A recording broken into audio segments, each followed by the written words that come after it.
on avait expliqué une maison qui est faite en arc, un magasin qui est sur un arc, des maisons, des formes. Il ne faut pas que la forme de la porte, du portail, elle soit arrondie de haut en bas. On a expliqué que si dans la hauteur on a 10 tfachim, que c'est droit, les linteaux sont droits, et après ça commence à s'arrondir, d'après tout le monde, c'est Chayav Mezouza. Maintenant, on va rentrer dans une autre baraïta qui va nous mentionner, qui va faire une liste de maisons, qui est Chayav Mezouza, et qui va expliquer pourquoi. Tano Rabanan. Bet, alors, David Aleph Hamoud Bet, Yud Aleph Hamoud Bet, au milieu de la page.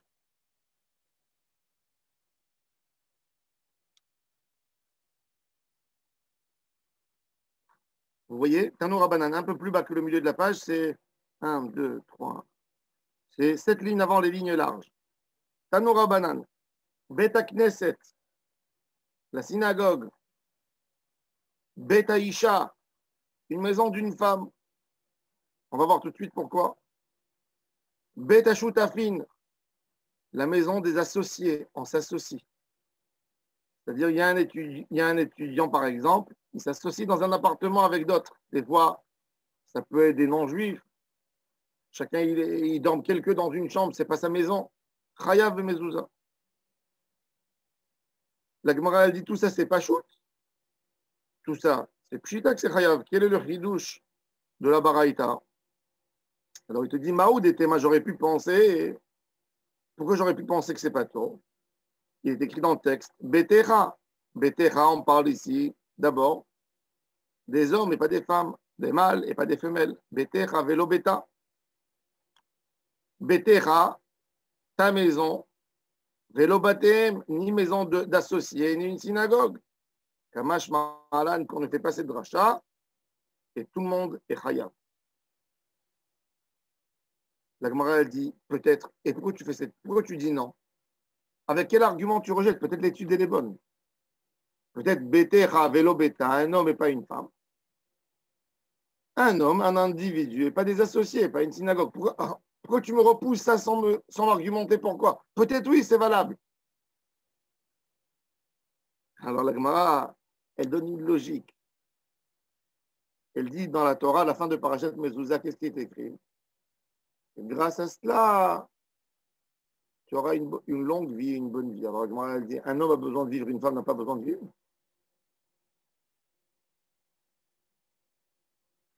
Et alors, la Gemara te dit, Amarkra, il est écrit à la fin de la paracha, après le décret de la Mezouza. Les man yirbu yemechem bivim benechem. Est-ce qu'on peut partager entre les hommes et dire que ceux-là, ils veulent vivre et ceux-là ne veulent pas vivre? Et là, Rabbi Akiva Iger vient et pose une question. La Gemara, elle a répondu que sur une partie de la question. Elle a répondu que sur la femme, mais elle n'a pas répondu sur les associés et sur une synagogue. Pourquoi on ne va pas exclure une maison d'associés et une synagogue?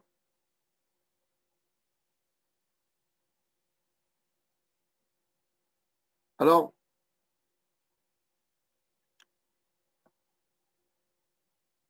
il y a plusieurs méfarchim qui essayent de répondre à la réponse de Rabbi Akiva Iger, à la question de Rabbi Akiva Iger. Et ils expliquent que c'est pour ça que la Gemara, elle dit, regardez, il ne dit pas naché et gavré, hommes et femmes. Il dit, quoi, les associés n'ont pas besoin de vivre? Les gens qui viennent à la synagogue n'ont pas besoin de vivre, donc la réponse, elle inclut tout, pas que les femmes. D'accord? Et là, ça répond à la question de Rabbi Akiva Iger. Donc, maintenant, il faut savoir que la synagogue, ce n'est pas une synagogue d'aujourd'hui, c'est la synagogue de l'époque. Il y a un homme qui dort à la synagogue, et parce qu'il dort à la synagogue, il loge là-bas. Il nettoie la synagogue, ça fait partie de sa location. Donc, toujours quand ils construisaient la synagogue, ils avaient une petite maison à la synagogue pour le shamash. Dans les synagogues les grandes synagogues jusqu'au début du 19e siècle, ça se faisait comme ça. Regardez la Victoire, etc., toutes les synagogues. Il y a une petite maison pour le shamash qui dormait à la synagogue.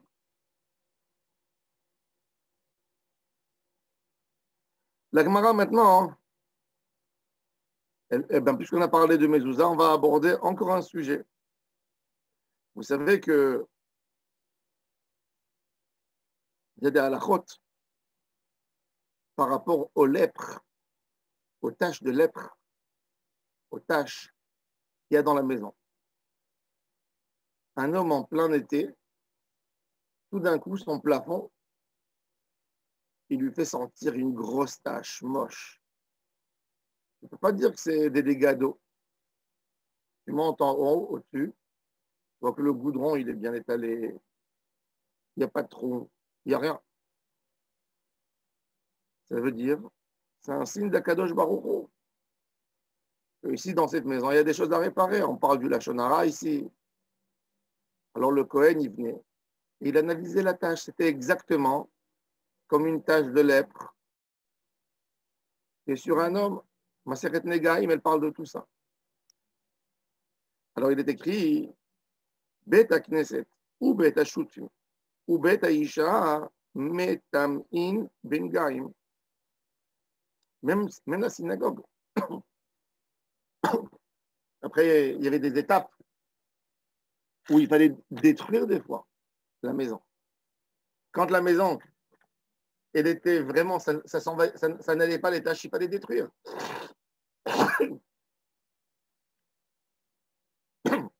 Et c'est valable aussi pour une synagogue. Détruire la synagogue. Alors, Tanya Idach, Bet Knesset ou Bet Shutafin ou Bet Isha, Metamein bin Gaim. Ils ont les Touma de Néga, qu'on n'a pas le droit de rentrer dans cette maison quand elle est impure. La Gemara dit Pshita, c'est évident. Alors la Gemara dit non, c'est pas évident. Pourquoi on avait besoin de te l'enseigner? Maoudete Maouba Asherlo Habayit. Il vient d'Afka, celui que ça lui appartient. Asher lo Habayit. C'est écrit au singulier, mais c'est écrit aussi en masculin. Lo velola. Peut-être une femme, non. Lo velola. Aussi, on aurait pu dire aussi lo velolaem au singulier et pas au pluriel. Kamashma lan, qu'il y a aussi la touma dans la maison d'une femme, dans la maison d'associés et dans une synagogue. Et la Gemara, elle dit Ve'ema achinami, peut-être tu diras qu'il faudrait exclure quand même ces gens. Étudier le texte comme il est écrit à la lettre. Amarkra, la Gemara répond non. C'est écrit à la fin de la paracha de Nigae Batim. Regardez dans Vaïkra, chapitre 14.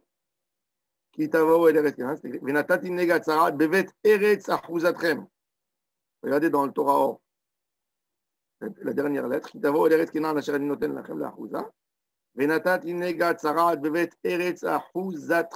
texte, il a re-inclus, il a mis au pluriel. Quand il a dit Achouzatrem, ça fait comprendre tout. Ça fait comprendre les masculins, féminins. Ça fait comprendre l'individu et le public. Alors la Gemara a dit, alors ok, alors si c'est écrit l'eau, qu'est-ce qu'il vient dire l'eau? L'eau, il vient forcément exclure l'eau velola. Alors, tu n'utilises pas ça, alors il vient faire quoi? Asher l'eau abayit. Ou ba asher lo abayit, qu'est-ce qu'il veut dire? Oui, il vient enseigner une autre halakha. Ce mot l'eau, il vient dire, il vient sur un homme avare. Un homme avare. Il y a son voisin qui tape à la porte, il lui dit, tu peux me prêter un marteau? Il dit, j'ai pas. J'ai pas. Il dit, mais j'ai entendu que ça tapait chez toi à la porte, à la maison hier. Ça a tapé sur le mur. Non, c'est quelqu'un d'autre qui est venu. Est-ce qu'Hachem, il fait à cet avare? Il ne va pas prêter ses vaisselles, il ne va pas prêter ses heures. La maison, il va y avoir des taches de lèpre. Et il est obligé de faire sortir tout, de vider toute la maison. Et les voisins, ils vont tout voir. Ah, tu as dit que tu n'avais pas? On raconte qu'une fois, Shra, il y a son voisin qui est venu lui demander est-ce qu'il peut lui prêter son âne? Il lui a dit l'âne, il est mort, il n'est plus là. Et tout d'un coup, on entend l'âne qui crie de la chambre à côté. Il dit, voilà, ton âne, il parle, il crie. Qu'est-ce que tu me dis qu'il est mort? Il dit, tu crois à l'âne et tu ne me crois pas à moi? Ouais. Alors, הקדוש ברוך הוא מפרסמו, כשמפנה את ביתו פרט למשאיל כליו לאחרים, il y a une sgoula. Quand quelqu'un il fait du chesed avec ses ustensiles, il est sauvé de lèpre de la maison. Rappelez-vous, quand on fait du chesed, en negaim baimala.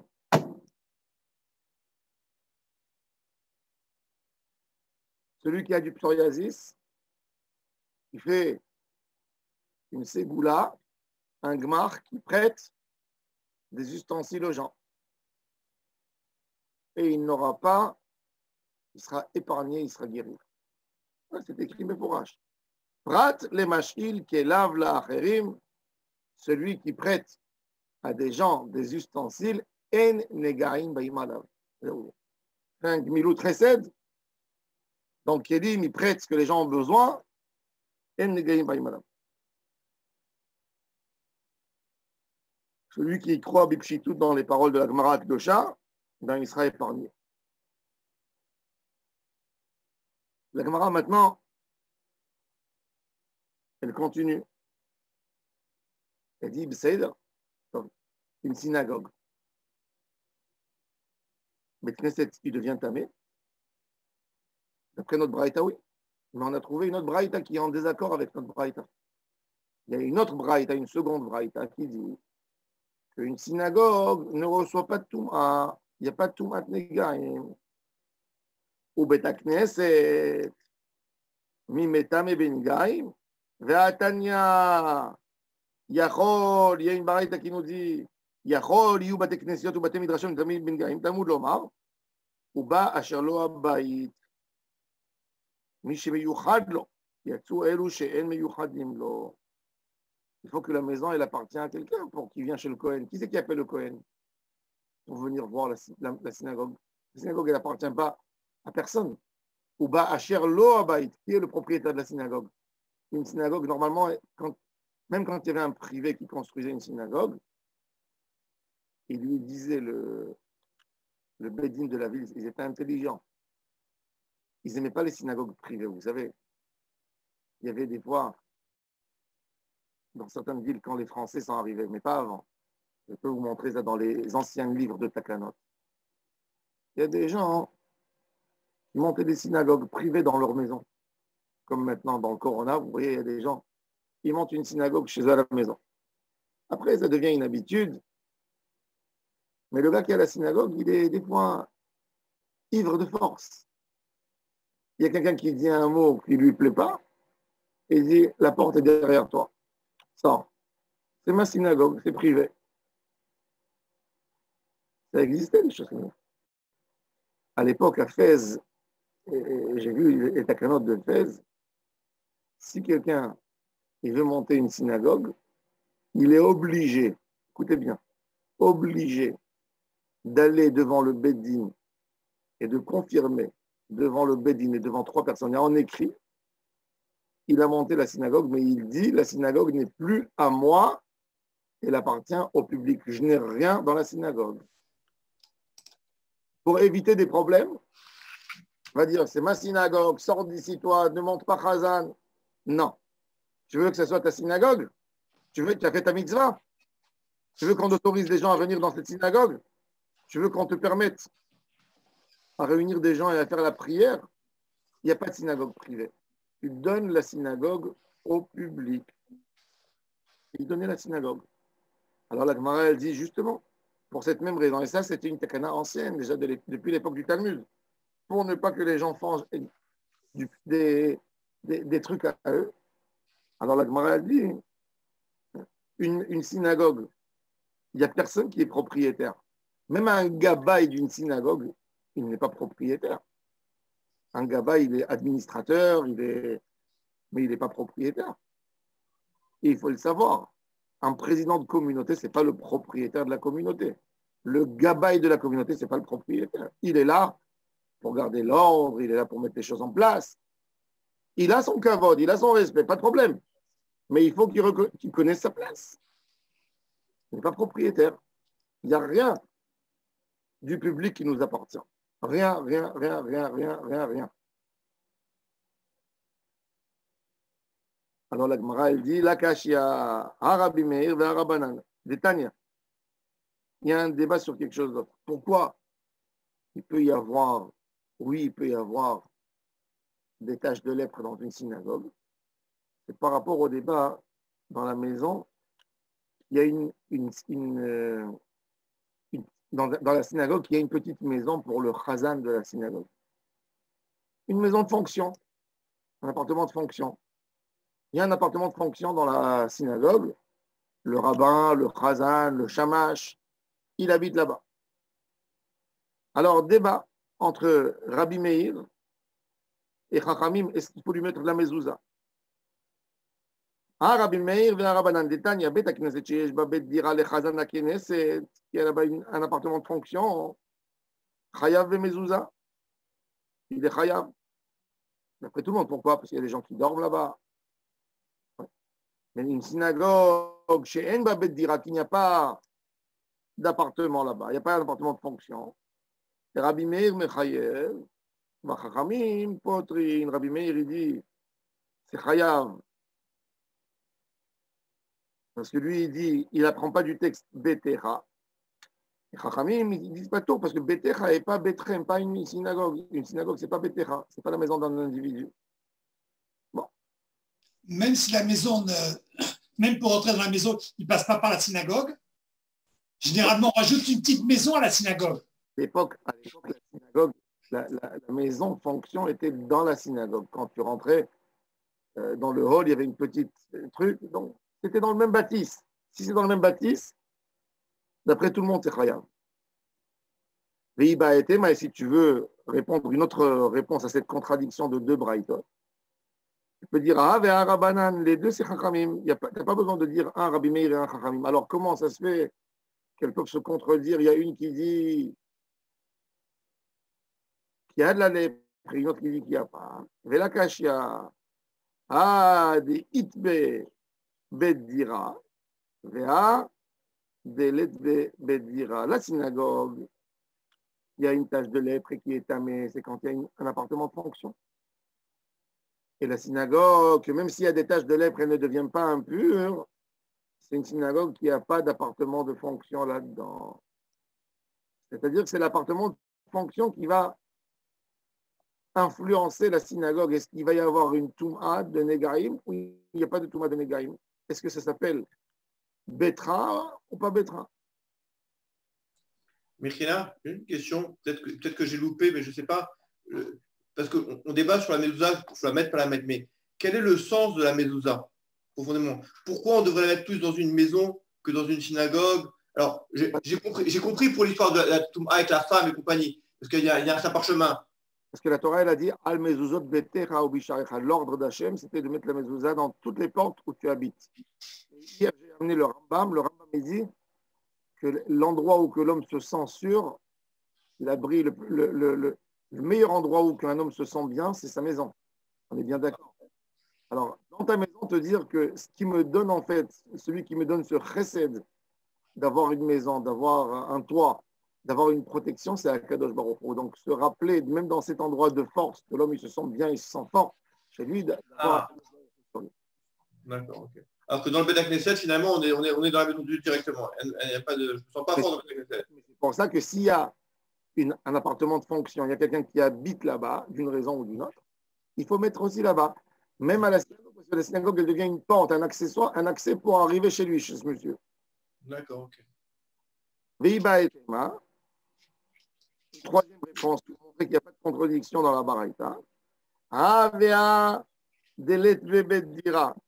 Les deux, il s'agit qu'il n'y a pas de bet dira, qu'il n'y a pas d'appartement de fonction. On passe à David Bet Amoudale. Ve'adik rachim, ve'adik farim. Alors il dit, ça dépend. Une maison qui est dans le village ou une maison qui est dans la ville. Comme que je vous ai dit. Une maison qui est dans la ville, on ne laisse pas la personne monter une synagogue dans la ville s'il n'a pas offert sa synagogue au public. Si la synagogue n'est pas offerte à tout le monde, il n'y a pas accès. Une synagogue, quand on fait de la sélection, et qu'on dit toi tu rentres pas, ce n'est pas une synagogue. Mais dans les villages, comme les gens ils sont pauvres, ils sont très pauvres, ils n'ont pas de moyens de construire une synagogue. Alors, quand il y a un homme qui est un peu riche, il fait une synagogue dans sa cour et personne ne peut dire un mot. Et les gens vont prier, qu'est-ce qu'ils vont faire? Il vaut mieux avoir une synagogue privée que de ne pas du tout avoir de synagogue. Alors, il y a quelqu'un qui se réveille. Alors, la synagogue d'un individu, elle est considérée comme son appartement, et c'est là il faut la démolir en cas d'impureté. Donc, la Baraïta, quand elle parle que ça reçoit la Touma, elle parle d'une synagogue de village. Quand elle reçoit la Touma, c'est une synagogue de village. Et quand elle ne reçoit pas la Touma, c'est une synagogue qui est en ville. Ok. La Gemara, elle dit quoi? Vedikrachim en metame benegaim. Et dans la ville, il n'y a pas de Touma. Ve'atanya achuzatrem. Metamea benegaim. Écrivez Natati Eretz Sarah Advet Eretz achuzatrem. On dit achuzatrem. Achuzatrem metamea benegaim. Ve'en Yerushalayim metamea benegaim. Achuzatrem, c'est quoi? Vous êtes propriétaire, vous êtes privé. Vous êtes propriétaire. Achouza, c'est une, comment on dit? C'est une nachala, une sorte de nachala. J'ai oublié comment ça se dit en hébreu. Une propriété. Une propriété. Des champs, des maisons. Une propriété. Jérusalem n'appartient à personne. Regardez, quelque chose d'intéressant. Ve'en Yerushalayim metamra bingaim. Jérusalem, elle ne peut pas être mère. Alors, comment tu peux me dire, ça veut dire dans le troisième réponse, qu'on fait une distinction entre une synagogue dans les villages et une synagogue en ville? Amar Rabbi Yehuda. Amar Rabbi Yehuda.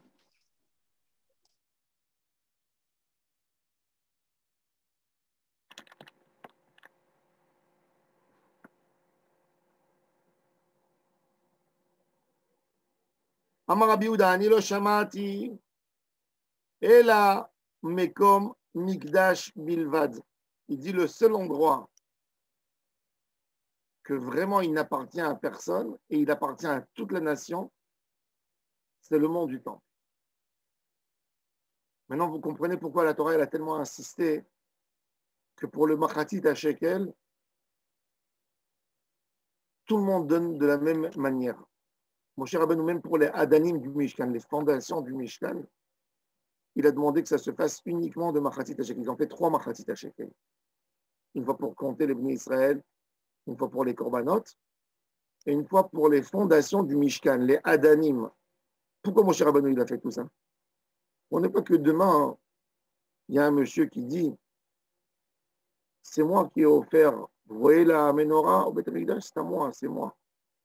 Vous voyez le kior, c'est moi qui l'ai offert.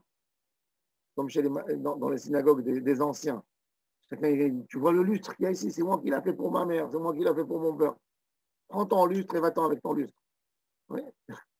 C'est quoi cette idée? C'est mon lustre, c'est mon Sefer Torah, c'est ma bibliothèque. Ici, j'ai une synagogue à côté à la maison. C'est tellement magnifique ce qu'ils ont fait. C'est des Juifs du Yémen, c'est des Thémanim. Ils ont vu que dans les synagogues ici à tel monde, vous savez, dans toutes les synagogues, il y a toujours des histoires. Il y a toujours des histoires. Qui c'est qui a offert ça? Qui c'est qui a offert? Quelqu'un, il se dispute, il vient, il décide de prendre son Sefer Torah. Il fait des histoires chaque fois. Comme il y a des histoires, qu'est-ce qu'ils ont fait? Ils ont fait une takana quand ils ont décidé de monter la synagogue, une super belle takana. Ils ont dit que toute personne, même s'il veut offrir un sidour, il n'a pas le droit d'écrire dessus a été offert par tel monsieur. Tu peux écrire, si tu veux, les Ilou Nishmat dans les sidours, les Ilou Nishmat tel et tel. Mais tu n'as pas le droit de dire offert par tel. Il n'y a pas offert par tel. Et dans les Et dans tous les meubles principaux, les lustres, la parochette, ça, il n'y a même pas le droit d'écrire les Ilou Nishmat un tel. Tu veux le donner, tout le monde sait, à Kadosh Baruch Hu, il sait que tu as donné les Ilou Nishmat. On ne publie pas, on n'écrit pas, pour que personne dise c'est à moi plus que ce qui est à toi.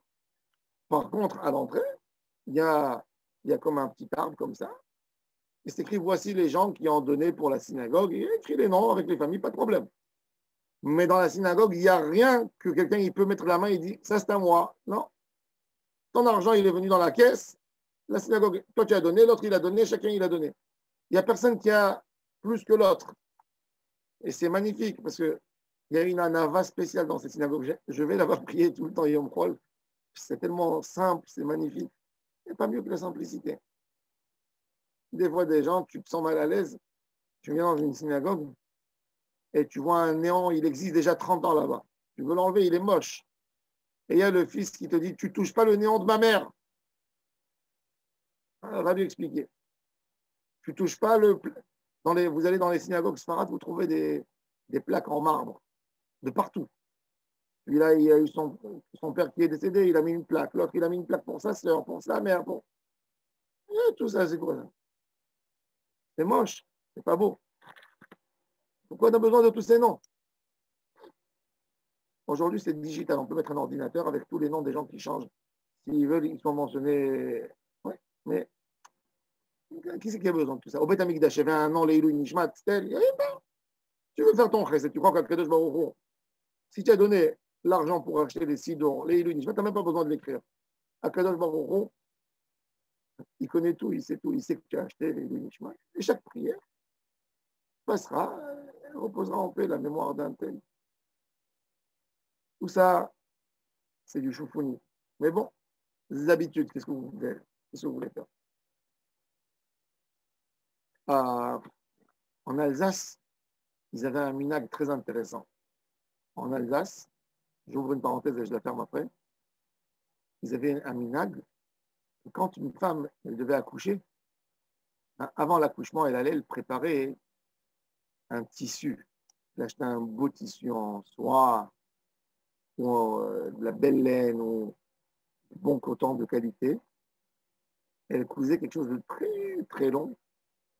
Ça s'appelait Wimpel. C'est quoi Wimpel? Prennent un tissu, il fait la dimension d'un bébé, qui est comme ça à peu près.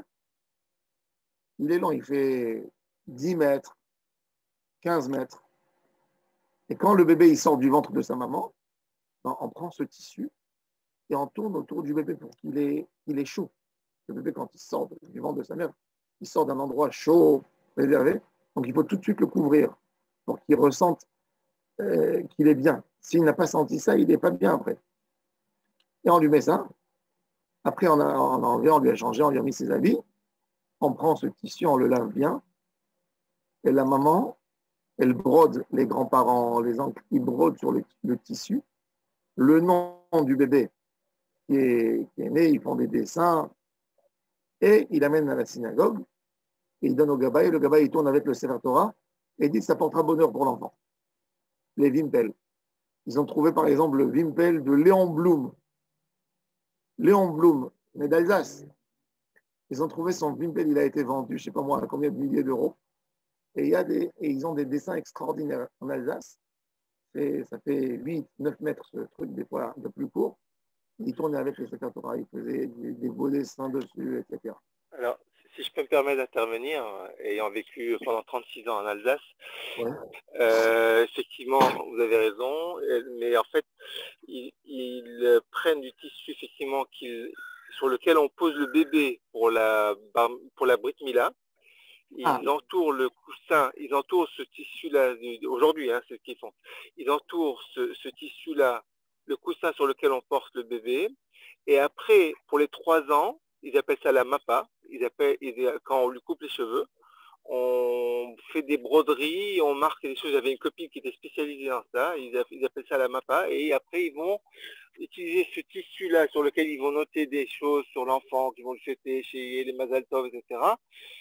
Ou alors avec ses qualités. Et ils vont l'amener effectivement au Beth Knesset pour enroulé, comme nous aujourd'hui la ceinture pour fermer le Sefer Torah, eux ils utilisent ça pour enrouler le Sefer Torah. Oui. Sauf qu'à l'époque, Comme un minhag alsacien.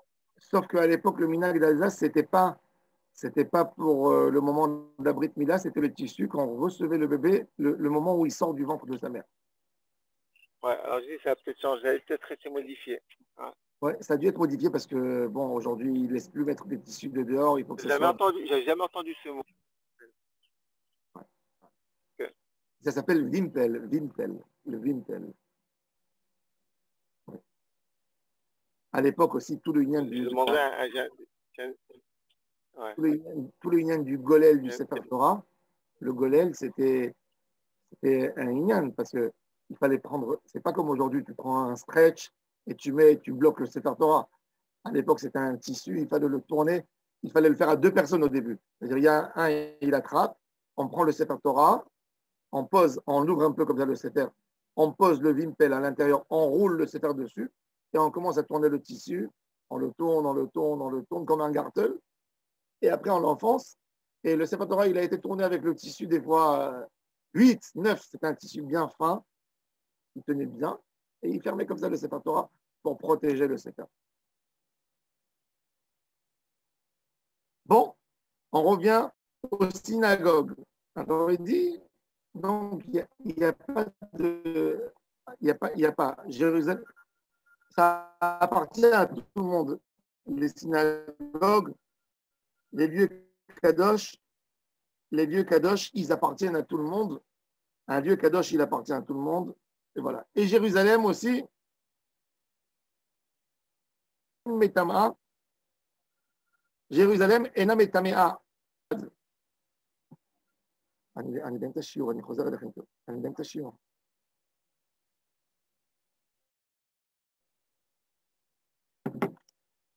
Vous m'entendez? Ça a coupé? Vous m'entendez? On entend très bien, c'est bien. Oui, ça va. Non. Alors il a dit, Rabbi Yehuda, il a dit, c'est pas vrai, il a dit, Ani lo shamati et la makom mikdash, qu'un beth mikdash, il ne devient pas impur. Mais les synagogues et les beth midrash metamim. Même s'ils sont dans les villes. Alors la Gemara a dit non, c'est pas vrai. Il faut dire que Rabbi Yehuda, il a dit dans cette braïta de Megaïm, pas makom mikdash et la makom mekudash. Tout endroit saint ne reçoit pas de touma parce qu'il est ouvert pour tout le monde. Bon, Bemaï Kamiflege, quel est le débat? Tanakama Savar, Yerushalayim, Lo nitralka lishvatim. Il dit que l'opinion de Tanakama, c'est intéressant, et la halakha est comme Tanakama. Hein. Jérusalem, c'est la seule ville de tout Israël. Rappelez-vous bien, parce que quand Mashiach va venir, ça va vous aider cette information. Jérusalem, elle n'appartient pas à personne. C'est-à-dire, demain, tu veux aller au King David ou au Val d'Or Astoria, quand on montera avant les fêtes à Jérusalem, tu rentres, tu t'assois au lobby tranquillement. Bon, tu payes que sur le soda que tu commandes, mais ils ne peuvent pas te dire va-t'en. Pourquoi? Parce que tu leur dis, c'est pas à vous. Jérusalem, quand quelqu'un il venait habiter à Jérusalem, écoutez bien, il allait enregistrer son nom dans le cadastre. Et on lui disait, la maison n'est pas à toi à 100%, tu as le droit d'habiter dans l'année. Sache-le, que s'il y a un grand monde qui vient à Jérusalem pendant les fêtes, on t'impose, on fait rentrer des gens à la maison. Pas à toi. Tu ne peux pas refuser. C'est-à-dire, tu as quelqu'un qui a fait une belle villa, il a un 400 mètres carrés, ils lui disent 400 mètres carrés, combien d'enfants tu as? Tu as 5 enfants? Allez, on peut te mettre encore 30 personnes. Et il lui mettait 30 personnes dans la maison pendant les fêtes. Jérusalem, elle n'est pas à toi. Tu as le droit d'habiter, mais elle n'appartient pas à un individu, elle appartient à tout un Israël. Tu peux vendre sur cette condition, uniquement. Un homme ne peut pas enfermer une salle, dire c'est à moi, celui qui veut, il rentre, il paye. Non, ça appartient à tout le monde. Ça, c'est l'opinion de Tanakama et c'était ça. C'est ça la halakha. C'est-à-dire que quand quelqu'un achète à Jérusalem, il faut savoir que quand Mashiach va venir, il ne peut pas empêcher personne de rentrer chez lui à la maison. Évidemment, il n'y a pas quelqu'un qui va lui taper à la porte, il va lui dire je rentre et il s'installe. Non. Il y avait le Beddin qui arrangeait les gens. Et il n'y avait pas un homme qui rentrait à Jérusalem qui n'avait pas où aller dormir. Dès qu'il rentre, il y a un endroit, il dit où je vais dormir, il lui donne l'adresse. Toi, tu vas dans telle rue, tel appartement. Toi, tu vas dans tel endroit, dans tel. Bon. Après, même les gens de Jérusalem, ils gagnaient de ça. Pourquoi ils gagnaient de ça? Parce que les pèlerins, quand ils venaient à Jérusalem, ils amenaient avec eux beaucoup, beaucoup d'argent, du Maaser Sheni. Ils ont transféré la boucha du Maaser Sheni sur des fruits, sur de l'argent. Il fallait venir à Jérusalem, il fallait le mettre dans de la nourriture. Il ne finissait pas tout. Et donc, il laissait l'argent aux gens. Vous étiez sympa avec nous, merci. Des fois, après, ça devenait comme de la famille parce qu'ils venaient tout le temps dans la même adresse. Donc, il y avait la famille qui hébergeait les gens à Jérusalem et Jérusalem était le centre d'Israël, le cœur d'Israël et tout le monde venait. Et ils avaient leur famille. C'était comme quand tu vas 30 ans, 40 ans, tu montes tous les Pessah et tous les Sukkot, tu viens chez la famille qui te reçoit. Ils venaient avec des cadeaux.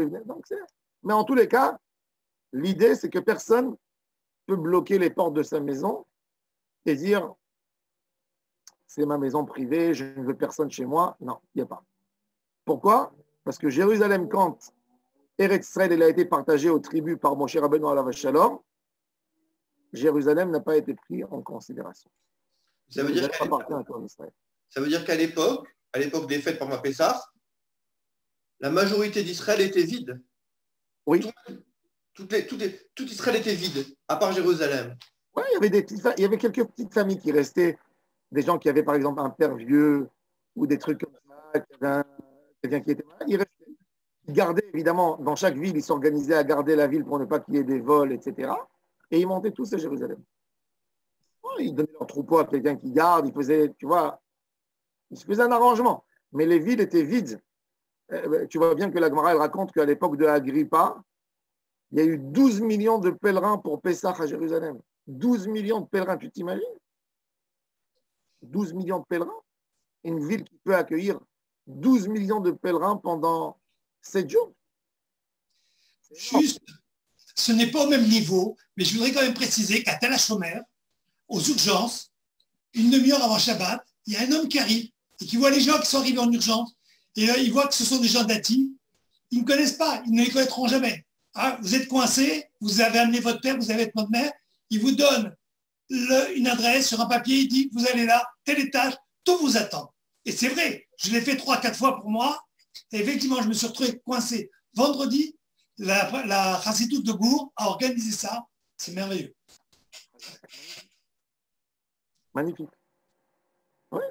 Eh ben, à l'époque, à Jérusalem, ça n'existait pas. C'est pour ça que c'est écrit, regardez dans Pirkei Avot, Me'olam lo amar Adam lachavero, tsar li hamakom she'alim d'Yerushalayim. Il n'y a personne, toute l'époque, l'existence du premier temple, du second temple, ça n'a jamais existé, même pas un an,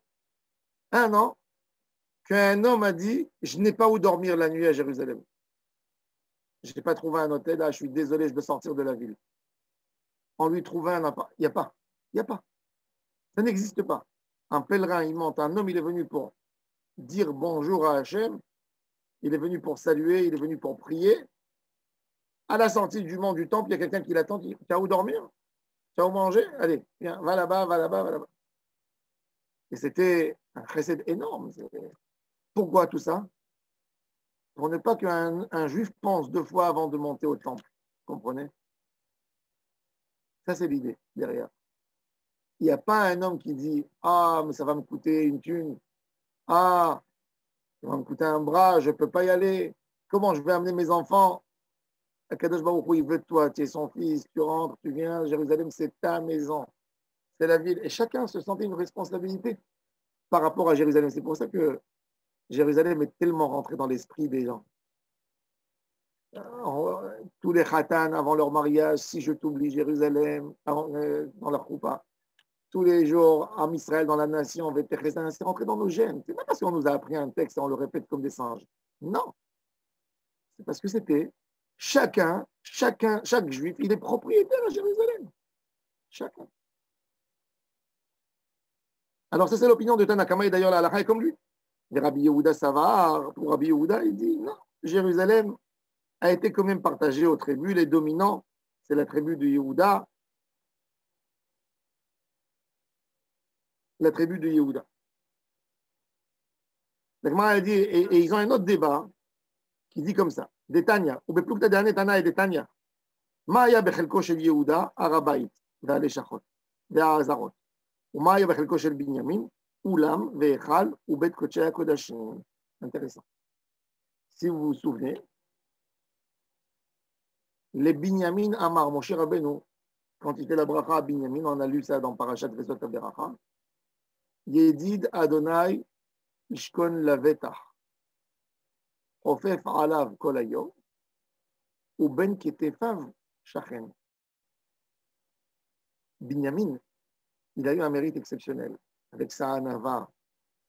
Et quand Yosef lui a mis la coupe en argent dans son sac pour accuser les frères qu'ils ont volé, tous les frères se sont retournés sur Binyamin et ils ont dit voleur, fils de voleuse, ta maman, qui a volé à notre grand-père les statues, et toi tu voles toi aussi une coupe.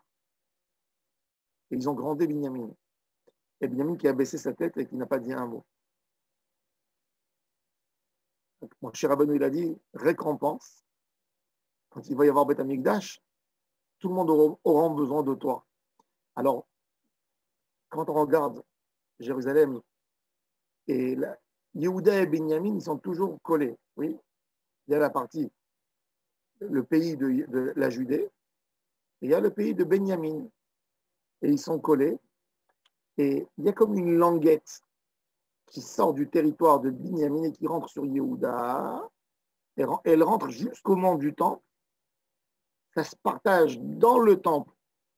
La Hazara, quand tu rentres au mont du temple, il y a une grande Hazara. Regardez le mont du temple, il est comme ça. D'accord ? Aujourd'hui, c'est une esplanade.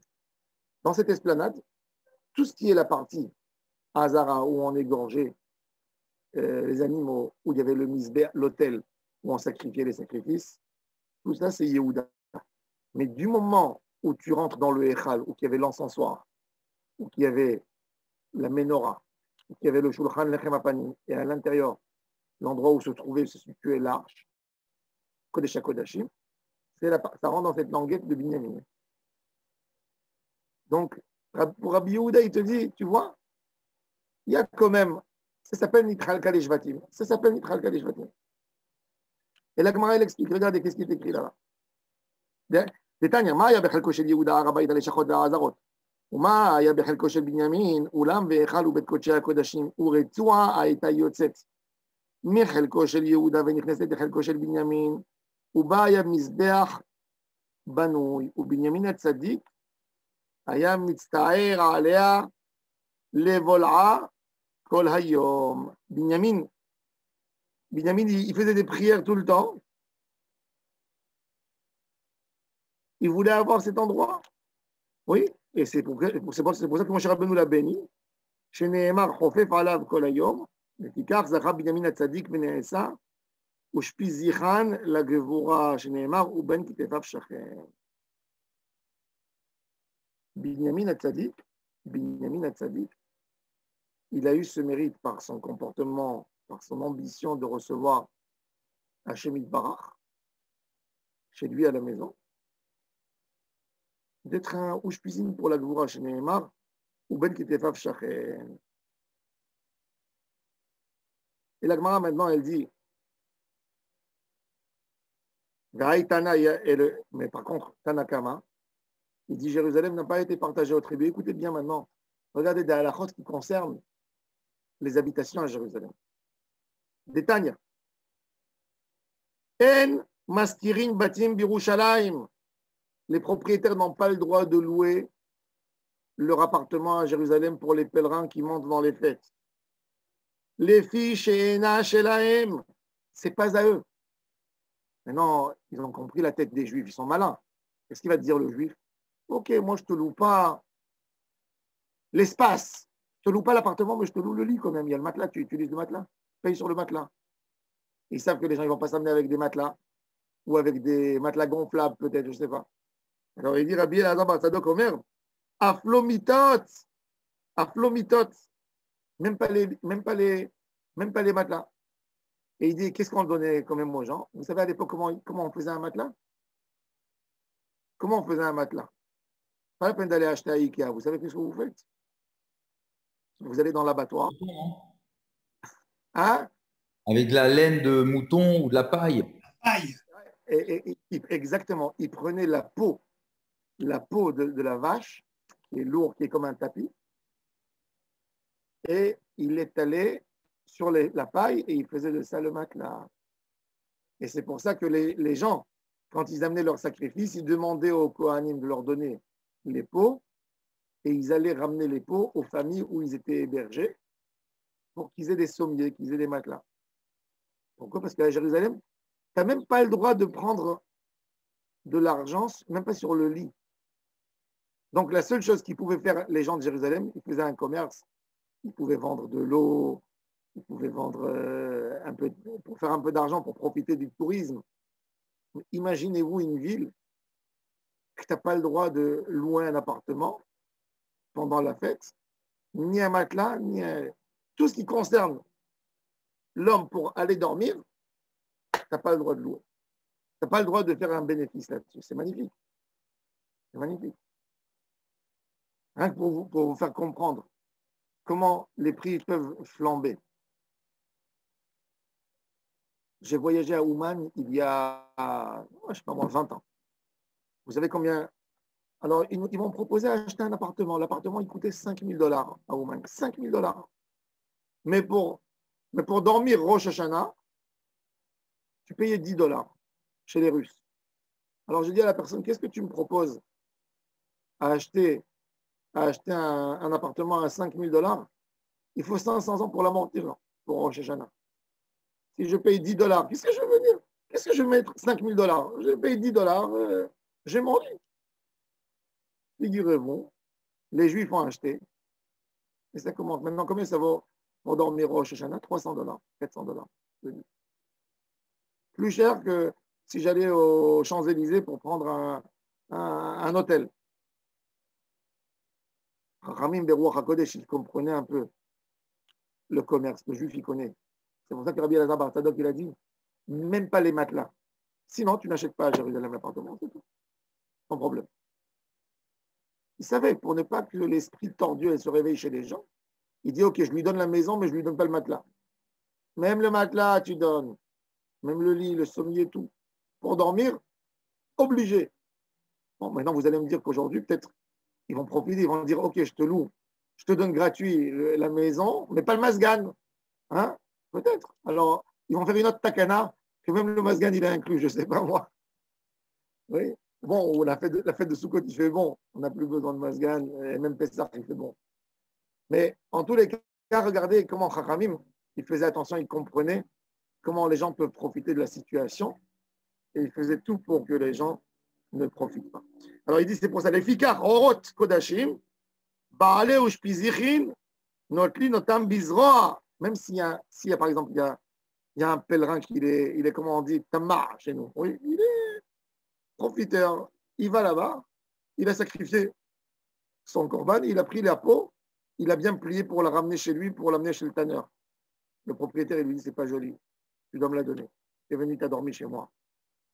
Tu as eu en disposition la maison, le matelas, donne-moi la peau. Donne-moi au moins la peau. Alors, il demandait. Tu ne pouvais pas ne pas donner. Donc, il donnait. Et bon, comme je vous ai dit, évidemment que les gens, 90% des gens, n'étaient pas des hommes ingrats. Quand ils montaient à Jérusalem, ils amenaient avec eux des cadeaux, des choses sympathiques. Quand ils finissaient, ils partaient, ils rentraient chez eux. Ils laissaient l'argent de Maaser Sheni qui restait donc. Les gens de Jérusalem ne perdaient pas par cette mitzvah de chesed qu'ils faisaient. Ils ne perdaient rien du tout. Est-ce que dans la répartition, quand les gens venaient à Jérusalem, on répartissait les gens par catégorie sociale?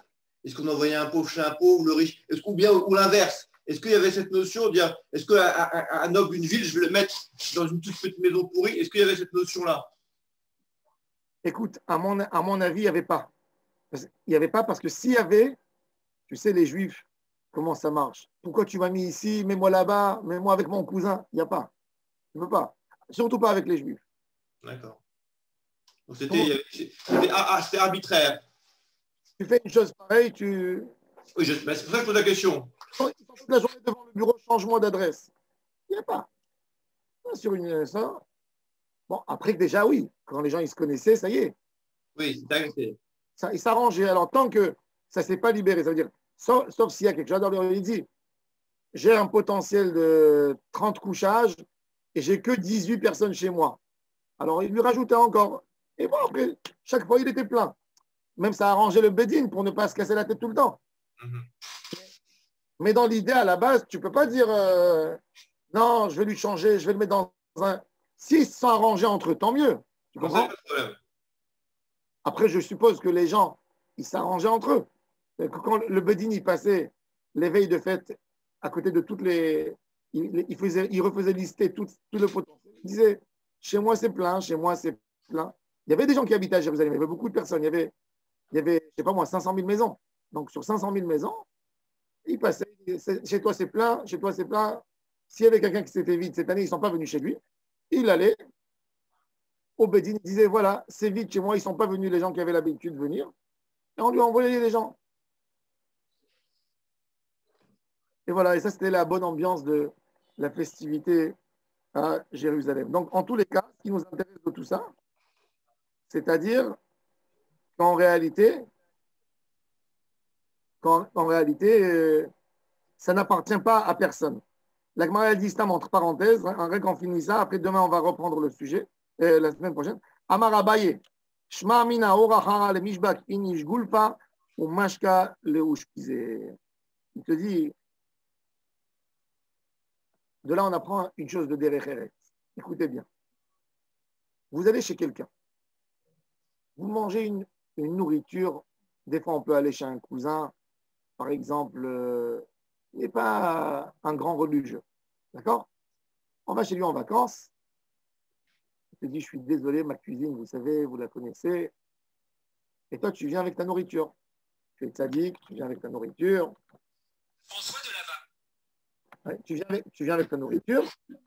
Quand tu quittes les lieux, derrière Eretz, c'est de laisser à la personne tous les restes de la nourriture que tu as amenée. Tu ne récupères pas avec toi. Tu ne reprends jamais avec toi de la nourriture que tu as amenée quelque part. Rappelez-vous de ça. Tu vas chez quelqu'un. Il dit, voilà, j'ai amené de l'alcool pour bien boire. Ce que tu as amené, tu as posé à la table, même si c'est resté trois quarts, ça ne s'est pas vidé, tu laisses. C'est ça. Bon, on n'a pas besoin de dire, mais la Gemara, elle te dit, derrière d'apprendre de ça. La preuve, c'est que les gens, quand ils allaient sacrifier des corbanotes, ils ont mangé à Jérusalem, ils laissaient toutes les pots chez les familles où ils étaient. Ça ne fait pas que tu reprends ça chez toi. Il t'a accueilli, il t'a fait rentrer chez lui à la maison, c'est la règle. Il y a des règles. Et ça fait parmi les règles. Baruch Adonai Leolam. Amen. Amen.